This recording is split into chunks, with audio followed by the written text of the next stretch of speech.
পৰহি যিটো ফেচবুক লাইভত আহি যিখিনি কথা কৈছে যে আমি পূৰ্বতো তেখেতৰ এনেকুৱা আশ্বাস পাইছিলো, আমি আশ্বস্ত হৈছিলো পূৰ্বৰ কথাবোৰত। বৰ্তমানৰ যিটো চিটুৱেশ্যন আমি আশ্বস্ত হ'ব পৰা নাই।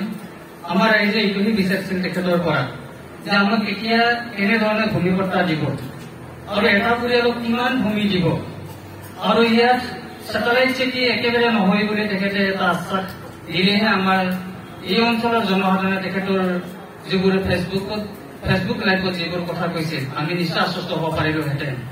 আৰু তেখেতে এটা কথা উল্লেখ কৰিছে যে আদিত্য ৰাভা বা গোবিন্দ ৰাভা বা কেইজনমান ব্যক্তিয়ে বুলি কৈছে, কেইজনমান ব্যক্তিয়ে যিটো তাত কৰি আছে, আমি আৰু ৰাইজে এই কথাখিনি গ্ৰহণ কৰিব পৰা নাই। যাৰ ফলত আমি ৰাইজৰ অনুৰোধত আজি ৰাজহুৱা সংবাদমেল আমি অনুষ্ঠিত কৰিব লগা হৈছে, আৰু এই সংবাদমেলৰ পিছতে আমি এখন ৰাজহুৱা সভা অনুষ্ঠিত কৰিম, আৰু সেই ৰাজহুৱা সভাত আমি কিছু সিদ্ধান্ত ল'ম।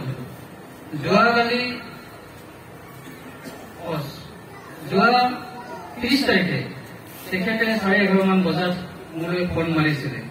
আমি এতিয়া গুৱাহাটী গৈ আছিলো প্ৰেছ ক্লাবত প্ৰেছ মিট দিয়াৰ কাৰণে। কৈছিল তেখেতে যে আজি 8 বজাত আমাৰ JMG মন্ত্ৰী মহোদয়ৰ লগত গুৱাহাটীত 8 বজাত এক আলোচনাত মিলিত হ'ব লাগে, আৰু সেই কথাখিনি তেখেতে তেখেতৰ ফেচবুক লাইভত উল্লেখ কৰিছে যে আমি এটা কথাই কৈছিলো যে আমি পৰামৰ্শ ল'ব লাগিব। যিহেতু প্ৰতিবাদী সভাতে আমি এটা কথা উল্লেখ কৰিছিলো যে ৰাইজক নোহোৱাকে আমি কোনো ধৰণৰ কাৰ্যসূচীত আমি আগবাঢ়ি নাযাম, আৰু সিদিনাখনে আমি এটা স্পষ্ট ভাষাৰে কৈছিলো যে আমি ইয়াত কোনো লিডাৰ নাই, আমাৰ কোনো লিডাৰ ইয়াত নাথাকিব, আমি প্ৰত্যেকেই লিডাৰ।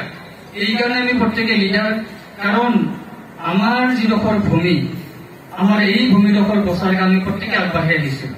গতিকে ৰাইজৰ অনুমতি সাপেক্ষে আমি কিবা আলাপ আলোচনাত গ'লে যাব লাগিব।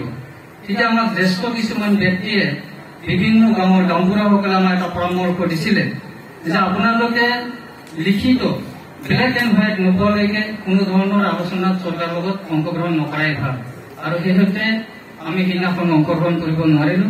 তেখেতে খুব দুখেৰে সেই কথাখিনি কৈছে যে আমি তেখেতৰ এটা আজি ৰাজহুৱা সংবাদমেলৰ জৰিয়তে অনুৰোধ ৰাখিছো যে তেখেতে পুনৰ তেনেকুৱা ফেচবুক লাইভেৰে কওক যে বৰগড় বাগান অঞ্চলত কোনো ধৰণৰ ছেটেলাইট চিটি অৰ্থাৎ উপগ্ৰহ মহানগৰ নহয়, মই এমএলএ থকা দিনলৈকে।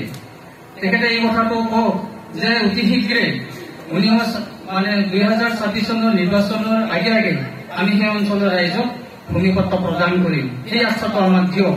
গতিকে আমি এনেধৰণৰ আশাবোৰ পালেহে আমি তেখেতৰ যিখিনি ফেচবুক লাইভত কোৱা কথা তাতকৈ আমি বহুত তেখেতক ধন্যবাদ দিম। আৰু আপোনালোকে বোধহয় এই কথাটো জানে, আমাৰ যে 29 তাৰিখৰ প্ৰতিবাদী সভা, আমাৰ কিছুমান তিৰোতাই কৈছে যে যেতিয়া আমাৰ সংবাদ কৰ্মীসকলে বা সাংবাদিক বন্ধুসকলে প্ৰশ্ন কৰিছিলে যে এইবাৰ 26ত আপোনালোকে এই চৰকাৰক ভোট দিবলৈ নিদিব, তেতিয়া কৈছিলে আমাক পত্তা নিদিয়ালৈকে আমি ভোট নিদিওঁ, তেখেতসকলক ভোট নিদিওঁ বা আমি ভোট বৰ্জন কৰিম।